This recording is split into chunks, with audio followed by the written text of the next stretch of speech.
Olá a tudo pessoal do Elencos Atualiza, que bom ter vocês aqui com a gente para nossa análise semanal. A gente vai olhar juntos aqui as novidades e decisões mais importantes sobre licitações e contratos públicos, né? Nosso objetivo é sempre pegar o que é mais relevante para a prática de todo mundo que trabalha com isso. Hoje, a gente tem bastante coisa para ver, algumas notícias importantes que saíram. Vamos comentar também um trabalho bem interessante do TCE, lá do Rio Grande do Sul, sobre a Lei 14.133. E, claro, vamos analisar com mais calma as decisões do Boletim 553 do TCU, além de outros julgados de tribunais de contas que chamaram a atenção. Então tá, vamos começar a desempacotar isso, começando pelas notícias da semana. Olha só, a Procuradoria Consultiva da PGE de Pernambuco publicou o Boletim Informativo de Licitações e Contratos agora de agosto. É sempre bom ficar de olho nessas publicações dos estados, não acha? É fundamental acompanhar. Muitas vezes esses boletins estaduais trazem um olhar assim mais específico, né? Uma interpretação que considera a realidade local. E isso ajuda muito a entender como a lei federal se aplica nos diferentes lugares do Brasil. A aplicação nunca é idêntica em todo lugar. É verdade. E falando nisso, em guias e orientações, um destaque importante é esse trabalho técnico do TCE do Rio Grande do Sul sobre a Lei 14.133. Um material bem completo, viu? A comissão lá do TCE-RS dividiu tudo por tema, sabe? Governança, planejamento, contratações diretas, procedimentos auxiliares, fase externa, contratos administrativos e até contratação de obras públicas. Virou quase um guia prático para a nova lei. O link para acessar o documento completo está lá no nosso material de apoio no Boletim Elencos, tá? Sim, e o que eu acho fascinante nessas iniciativas, sabe, é ver como os tribunais de contas estão assumindo também um papel de orientar, né? Além de fiscalizar, eles estão produzindo conhecimento para ajudar o gestor. Esses guias, como esse do TCRS, são ferramentas muito valiosas, principalmente porque eles detalham pontos da 14.133 que ainda geram muita dúvida, né? E já sinalizam onde o controle vai prestar mais atenção. Bem lembrado. Tivemos também uma decisão importante do STF essa semana. O Supremo confirmou, a inconstitucionalidade de uma lei estadual que permitia contratar agentes penitenciários temporariamente sem concurso. Foi considerado uma ofensa ao artigo 37, inciso 2 da Constituição. O número do processo também está linkado lá no material para quem quiser ver os detalhes. Essa decisão do STF, assim, ela não é exatamente uma novidade, né? Ela vem na linha do que o Supremo já vinha decidindo. A mensagem é muito clara. A regra geral é o concurso público. Contratação temporária é exceção. E uma exceção bem restrita, só para casos muito específicos de real e comprovado excepcional interesse público, e sempre por tempo limitado. O STF é bem firme em não deixar essa exceção virar regra ou um jeito de burlar o concurso. Perfeito. Agora sim, vamos mergulhar um pouco mais fundo no Boletim de Jurisprudência 553 do TCU. Tem umas decisões ali que, olha, são realmente interessantes pelos detalhes e pelo impacto prático. Vamos pegar o Acórdão 1850 de 2025 do plenário relatado pelo ministro Antônio Anastácia. Ele foca na locação de veículos. O ponto principal ali é a necessidade de ter uma análise de custo-benefício bem feita, bem robusta, lá no estudo técnico preliminar, o ETP. O TCU deixou bem claro, não adianta só comparar o valor do aluguel mensal com o preço de comprar o carro. Tem que colocar na conta todos os custos envolvidos se a administração tivesse o veículo, Seguro, manutenção, depreciação, até os custos de gerenciar uma frota própria. A base normativa que eles citam é a IN SEGES-MAIC 58 de 2022. Mas a questão é mais ampla que a norma, certo? Exatamente.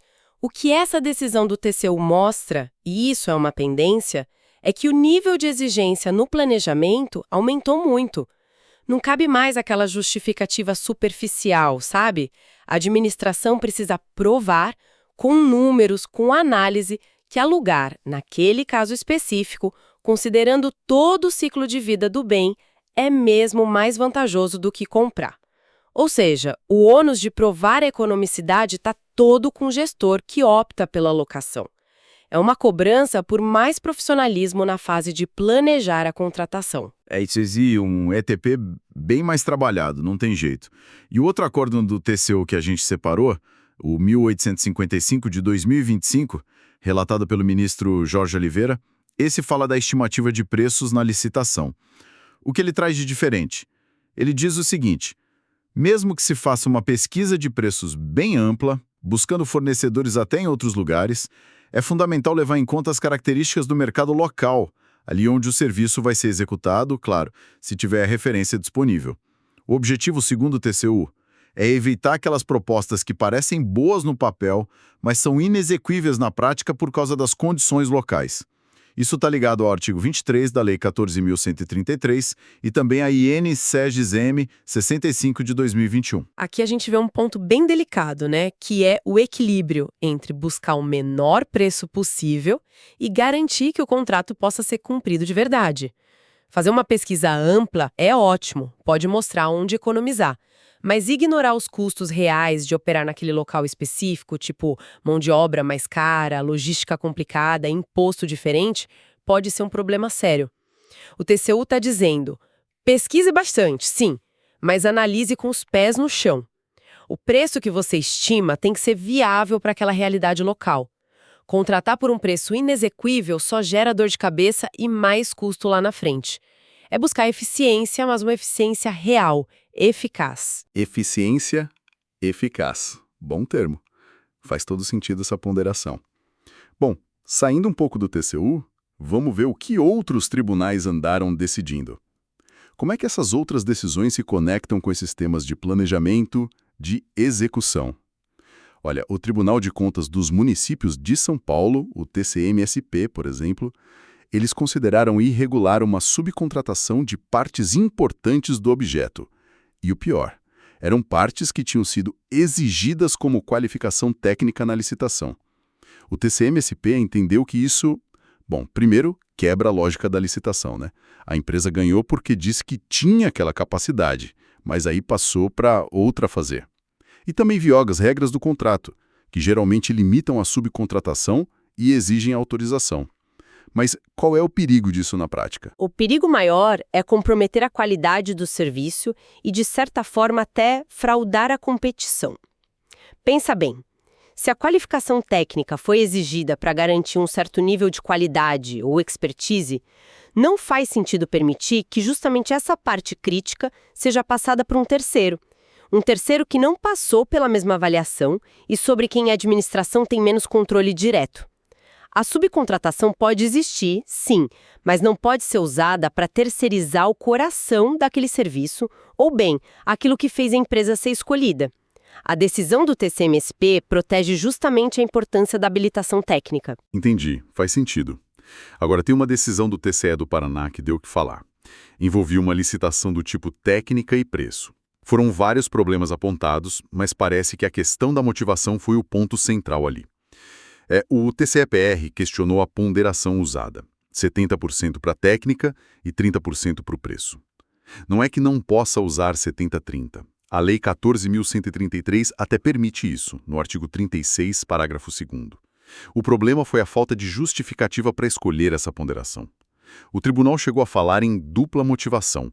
Você pode explicar um pouco melhor o que seria essa dupla motivação? Claro. Essa dupla motivação que o TCE-PR cobrou e que está bem alinhada com o espírito da nova lei, funciona assim.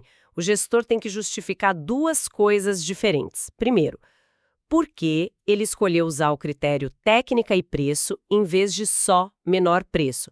O ETP, o estudo técnico preliminar, tem que mostrar que para aquele objeto específico, a qualidade técnica é tão importante que justifica pagar um pouco mais por ela ou dar um peso maior para ela. Essa é a primeira motivação.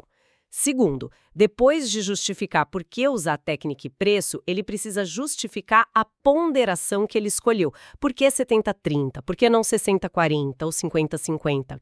Essa segunda justificativa tem que explicar como esses pesos refletem a importância real da técnica e do preço para alcançar o resultado que a administração quer.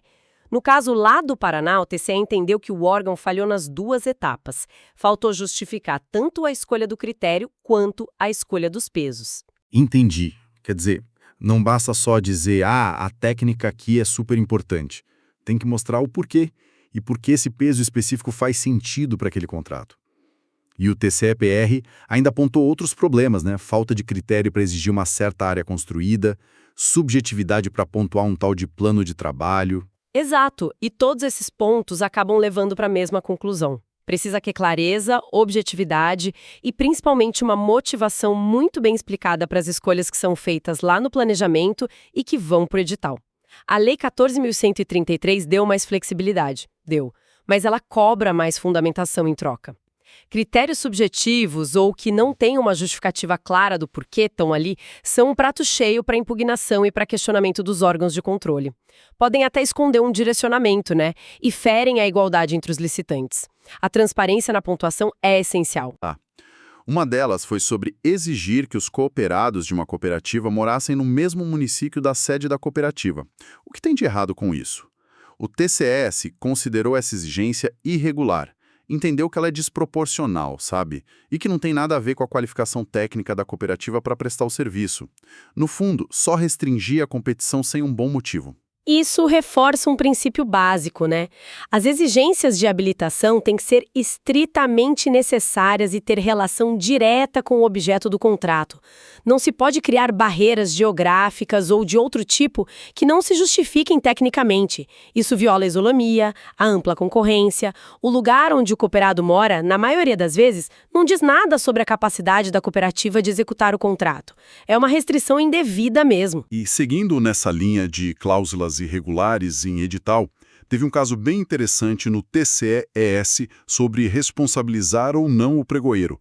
Mesmo com a cláusula sendo irregular, o pregoeiro escapou da responsabilidade. Por que isso aconteceu? Nesse caso, o tribunal aplicou o artigo 28 da LINDB, a Lei de Introdução às Normas do Direito Brasileiro. O entendimento foi que o pregoeiro agiu com base num parecer jurídico que ele tinha na mão e na legislação que valia na época. Como ele seguiu essas orientações técnicas e legais, o tribunal entendeu que não houve erro grosseiro da parte dele. Parece um ponto de equilíbrio importante para a gente pensar a responsabilidade do agente público, né? Sim, é a LINDB na prática, buscando uma responsabilização mais justa que não seja automática. O artigo 28 serve para proteger o gestor que age com cuidado, com boa fé e que se baseia nas informações técnicas e jurídicas disponíveis no momento de tomar a decisão. A responsabilidade pessoal mais pesada deve ficar para os casos de má-fé, de fraude ou de erro grosseiro mesmo, aquela falha muito clara e indesculpável. Não dá para exigir que o agente adivinhe o futuro ou preveja mudanças de entendimento. Ele não deve ser punido por seguir as orientações que tinha, a não ser que a falha seja muito óbvia, muito grave. É um tema delicado, mas essa decisão do TCE/ES ajuda a entender como aplicar a LINDB. Para a gente fechar essa nossa rodada de julgados ainda no TCE/ES, tem o Acórdão 00602 de 2025, sobre transporte coletivo. A situação era, a empresa estava prestando o serviço com menos ônibus do que estava no contrato. A consequência lógica não seria rescindir o contrato? O tribunal reconheceu que era um descumprimento sério, claro, que afeta diretamente a qualidade do serviço para o cidadão. Mas ele ponderou que acabar com o contrato nem sempre é a melhor saída para o interesse público, ainda mais em serviços essenciais como o transporte. Então, ele admitiu a possibilidade de fazer uma revisão do contrato para readequar o que foi combinado. Isso não é um pouco arriscado? Dá uma chance para quem descumpriu. É uma solução bem complexa e que exige muito cuidado, sem dúvida. A decisão do TCS parte do princípio de que, em contratos longos como são as concessões, a realidade pode mudar e descumprimentos parciais podem acontecer. A revisão contratual, nesse contexto, seria uma ferramenta para tentar salvar o contrato e garantir que o serviço continue, ajustando ele a uma nova realidade que precisa ser comprovada. Mas esse é o ponto-chave que o TCS ressaltou, essa revisão não é um passe livre. Precisa ter um processo formal, tem que comprovar a necessidade dessa revisão, tem que ter estudos técnicos que garantam que a qualidade mínima vai ser mantida e que a remuneração vai ser justa, tudo com muita transparência. O objetivo não é passar a mão na cabeça de quem descumpriu, mas sim encontrar a solução que, naquelas circunstâncias, melhor atenda ao interesse público de ter o serviço funcionando com qualidade e preservando o equilíbrio econômico-financeiro de forma justificada. É uma balança bem difícil de equilibrar. Realmente são muitas nuances para a gente pensar. Vamos só recapitular rapidinho os pontos principais que a gente viu hoje, então.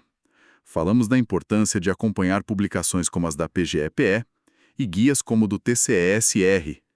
Analisamos a cobrança do TCU por uma análise de custo-benefício mais profunda nos ETPs, lá no Acórdão 1850, e a necessidade de olhar para o mercado local na hora de estimar preços, no Acórdão 1855. Vimos também os cuidados com a subcontratação de partes essenciais do contrato, como decidiu o TCM-SP, e aquela exigência fundamental da dupla motivação para o critério técnica e preço, lá no TCE-PR. Comentamos a ilegalidade de exigências que restringem a competição sem motivo, como domicílio de cooperados, TCE-S, e a aplicação da LINDB para afastar a responsabilidade do agente quando não há erro grosseiro, TCS. E, por fim, discutimos essa gestão complexa do inadimplento em contratos de concessão, com a possibilidade de revisão contratual, mas com muito rigor no processo, como mostrou o Acórdão 0060 do TCE-S. Exato. Esse panorama geral mostra bem como os tribunais estão interpretando a legislação, principalmente a Lei 14.133, e quais são os pontos que mais pegam na prática da gestão de licitações e contratos. Planejamento bem detalhado, motivação clara e robusta, critérios objetivos, ficar de olho na execução do contrato e uma aplicação mais cuidadosa da responsabilização dos agentes são temas que aparecem sempre. Ficar atualizado sobre essa jurisprudência é essencial para fazer uma gestão pública melhor e mais segura. Esse o nosso objetivo aqui no Elencos Atualiza, né? Conectar essas decisões, essas discussões todas com a preparação de quem atua na área, trazendo sempre o conteúdo mais relevante e mais aplicado possível. E por falar em aplicação prática e gestão de contratos, que foi um tema que apareceu em várias decisões que a gente conversou hoje, gostaríamos de recomendar muito a aula, O Novo Papel da Fiscalização Técnica e Administrativa. Ela aprofunda vários desses aspectos que a gente só pincelou aqui e já está disponível lá na plataforma para todos os alunos acessarem. Bom, agradecemos muito a atenção de todos nesta nossa análise. Continue firmes nos estudos, explorem os materiais e contem com a gente aqui no Elencos Atualiza. Até a próxima!